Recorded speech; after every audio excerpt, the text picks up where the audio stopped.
प्यारे बच्चों, अस्सलाम वालेकुम। बच्चों, आज जो मैं आपको कहानी सुना रही हूँ उसका नाम है एक बुत परस्त हिंदू। एक सयाह ने अपने सफ़रनामे में लिखा कि मैं सैर व सयाहत के सिलसिले में हिंदुस्तान गया, वहाँ कुछ अरसे क़याम किया। एक रोज़ मैं कसाब के पास गोश्त लेने के लिए गया।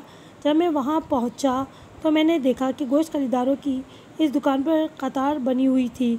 हर शख्स को बारी बारी गोश्त दे रहा था। मैं वहाँ एक अजीब मंज़र देखा।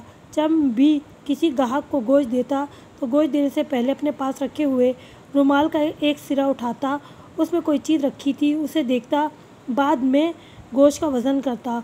हर बार ऐसे ही करता। मैंने अपनी बारी पर इससे गोश्त लिया। जब मैंने गोश्त ले चुका तो मैंने इससे पूछा कि भाई, रुमाल में क्या चीज़ रखी है? तुम हर वक्त इसका सिरा उठाकर देखते हो, फिर गोश्त तोलते हो।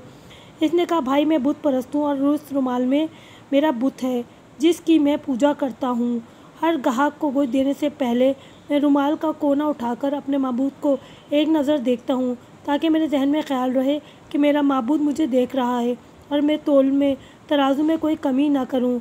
अगर मुसलमान दिल से खुदा को हाजिर नाजिर मान लें तो ये आलिम इस्लाम से ख़यानत, नाप तोल में कमी, सूदखोरी, ज़ख़ीरा अंदोज़ी और चोरी जैसे तमाम जराइम ख़त्म हो जाएंगे, क्योंकि हमारा परवरदिगार हर वक्त हर जगह हमें देख रहा है। हाँ, उसकी नज़रें हम पर हैं। वो कभी भी हमसे गाफिल नहीं, क्योंकि ना उसे नींद आती है ना उसे ऊँघ आती है।